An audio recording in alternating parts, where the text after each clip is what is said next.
నా పేరు Venkat. Welcome to zero hour. ఇవాటి జీరో అవర్లో మనకు విశ్లేషణ చేయబోతున్నారు ప్రముఖ సామాజిక రాజకీయ ఆర్థిక విశ్లేషకులు పాపారావు గారు.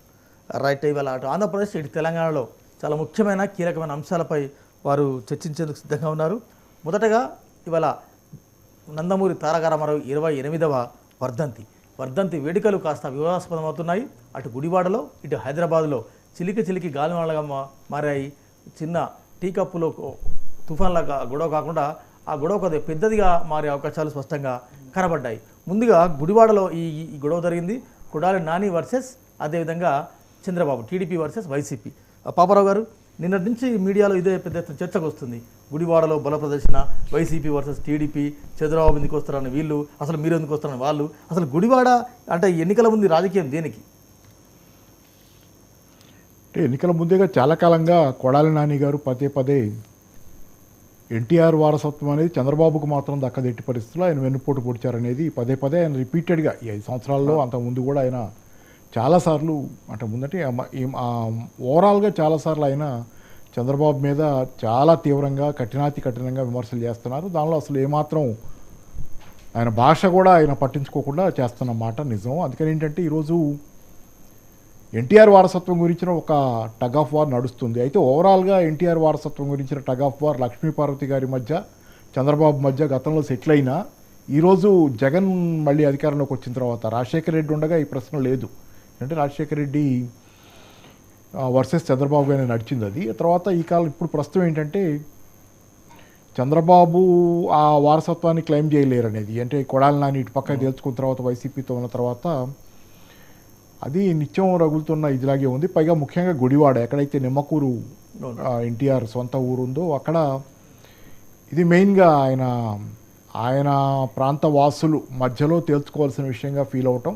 ఇవాళ 28వ సంవత్సరం అనుకుంటే 1996లో చనిపోయారు ఎన్టీఆర్ గారు జనవరి 18న.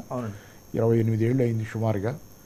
28 సంవత్సరాల తర్వాత మళ్ళీ రేపు పొద్దున ఎన్నికలు కూడా ఉన్నాయి కాబట్టి గుడివాడలో ఇవాళ సాయంత్రం చంద్రబాబు గారు కూడా ఆయన బహిరంగ సభ లాంటిది ఏదో ఉంది ఎన్టీఆర్కి సంబంధించి.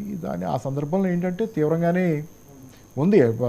ఘర్షణ వాతావరణమే ఉంది. ఎవరి వారసత్వం క్లెయిమ్ చేయడం కోసం ఒక ఘర్షణ వారసత్వం ఇన్నేళ్ల తర్వాత. అంటే ఇదంతా ఏం చెప్తుందంటే ఈ ఇద్దరు పార్టీలు ఎంతవరకు నిజాయితీ అది పక్కన పెడితే ఎన్టీఆర్ ఎంతవరకు జనాలకి ఆమోదయోగ్యమైన నాయకుడు అనే దాన్ని మళ్ళోసారి రుజువు చేస్తుంది.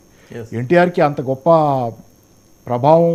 ప్రాభావం లేకపోతే ఈ రోజుకి ఇంకా ఎన్టీఆర్ గురించి ఎవరి నీ స్థాయిలో ఫైట్ ఉంటాం అంటే ఎన్టీఆర్ చాలా, అంటే ఆ రోజు ఆయన కొంత ఇబ్బందుల్లోనే చనిపోయి ఉండొచ్చు కానీ ఎన్టీఆర్ అంటే ప్రజల నిజాయితీ కూడా ఇది ఒక ప్రతిబింబం. ఎందుకంటే ఎన్టీఆర్ చచ్చిపోయిన ఇన్నేళ్ల తర్వాత కూడా ప్రజలు ఆయన గుండెల్లో పెట్టుకున్నారు కాబట్టి ఆ వారసత్వాన్ని క్లెయిమ్ చేయడం ద్వారా ప్రజల గుండెల్లో స్థానాన్ని సంపాదించుకోవడానికి ఈ పార్టీలన్నీ ప్రయత్నం చేస్తున్నాయంటే ప్రజలు కూడా ఖచ్చితంగా ప్రజల్లో ఒక నిజాయితీ ఉంది. ఎన్టీఆర్తో ఈరోజు ఎన్టీఆర్ చేయగలిగింది ఏమీ లేదు. ఎన్టీఆర్ చనిపోయారు.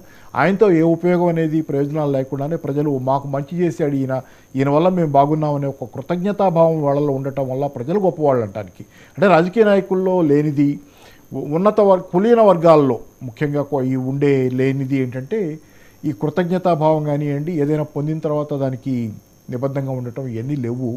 దానికి ఈరోజు ఎన్టీఆర్ గొప్పతనానికి ఈరోజు ఇది ప్రతీక. ఈరోజు ఇంత పెద్ద గొడవ జరుగుతుందంటే వీళ్ళు ఎవరు ఎట్లాంటి వాళ్ళు అనేది కాసేపు పక్కన పెడితే ఎన్టీఆర్ ఎలాంటి వాళ్ళు, ప్రజల్లో ఆయనకున్నటువంటి ఆమోదం ఎలాంటిది, ప్రజలతో ఆయనకున్న కనెక్ట్ ఆ రోజు ఎలాంటిది అనేది ఈరోజు తార్కాణం. అందుకని జరుగుతున్నాయి.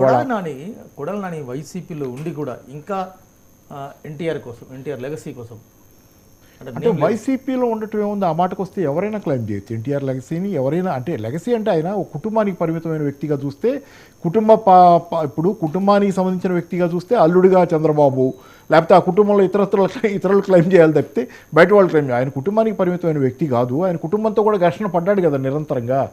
చంద్రబాబుని తిట్టిన వీడియోలు ఈ రోజుకి మనకి చాలా ఆడియోలు చాలా ఉన్నాయి కదా. ఎన్ని జామాత, దశమగ్రహం అని ఇట్లాంటివన్నీ చాలా తిట్టాడు ఆయన. తిట్టాడు, కోపం వచ్చి తిట్టాడా, బాధపడి తిట్టాడా, ఆక్రోశంలో తిట్టాడా, ఇది ద్రోహం అని చెప్పి దాన్ని శాశ్వతంగా ఇతన్ని నమ్మకూడదని తిట్టాడు. ఏదైనా కానీ ఏంటంటే చంద్రబాబుని తిట్టినవి ఉన్నాయి కాబట్టి ఆయన కుటుంబానికే పరిమితమైన వ్యక్తి కాదు. కుటుంబానికి ఎప్పుడు పరిమితమైన వ్యక్తి కాదంటే ఆయన రాజకీయాల్లోకి వచ్చిన రోజు నుంచి ఆయన తన కుటుంబానికి చేసుకోవాలని కూడా ఏ రోజు అనుకోవాలి. ఆయన గురించి నేను ఈ మధ్యకాలంలో విన్నాయి కూడా ఏంటంటే ఎక్కడికైనా ప్రయాణం వెళ్ళినప్పుడు భార్యను తీసుకెళ్లాల్సి వస్తే ఆమెకి వేరే టికెట్ కొనేవాడని.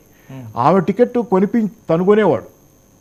తన టికెట్ అఫీషియల్గా కొన్న తర్వాత కూడా ఆమె టికెట్ తనుకునేవాడు. గవర్నమెంట్ సొమ్ము పైసా వాడుకోవడానికి ఇష్టపడేవాడు కాదనేది. ఏంటంటే సొంత కుటుంబానికి పదవిని వాడుకోవాలనే ఆ తాపత్రయం లేదు, ఆ కుటుంబాన్ని రాజకీయాల్లోకి తేవాలనేది లేదు, కుటుంబం పెద్దగా ఆయనతో సహకరించింది కూడా లేదని అనిపిస్తుంది మనకి. కుటుంబం ఆయనకి పెద్దగా సహకరించింది కూడా లేదు. కాబట్టి ఏంటంటే ఆయన కుటుంబానికి పరిమితం చేసి చూడలేం. తెలుగు జాతి మొత్తం ఆయన కుటుంబం అంతర్భాగంగా ఆయన బతికాడు, తెలుగు జాతి కోసం బతికాడు. ఓ రకంగా ఆయన చేసిన పళ్ళ వల్ల ఏంటంటే ఏదైతే తన సొంతం చూసుకోకుండా ప్రజల కోసం పూర్తిగా అంటే అంతకుముందంతా సినిమాల్లో ఎలా ఉన్నా ఆయన డబ్బులు తన సొంతంగా కష్టం మీద సంపాదించుకున్న డబ్బుల విషయంలో ఆయన జాగ్రత్త ఆయన ఇష్టం. కానీ ప్రజల సొమ్ము దగ్గరికి వచ్చేసరికి ఆయన ఒక కాపలాదారుగా ఉన్న తీరు కానీ, ప్రజల పట్ల ఆయనకున్న నిబద్ధత కానీ, అనుకున్న అంటే ఒక రకమైనటువంటి అమాయకత్వంతో కూడిన చిత్తశుద్ధి. ఎస్, మీరన్నట్టు అంటే కుటుంబంలో కావచ్చు, అందుకని కుటుంబం క్లెయిమ్ చేయలేదు, బయట వాళ్ళు కావచ్చు, అంటే వర్గాలు విభేదాలు కొంత క్లాస్ అన్నీ ఉన్నా జయంతి వర్ధంతి వచ్చేసరికి అందరంటే ప్రజలు అది బయట వాళ్ళు ఎలా కలుస్తారు, వైసీపీ టీడీపీ ఎలా కలుస్తాయి. ఇప్పుడు వైసీపీ అనేది ఏంటంటే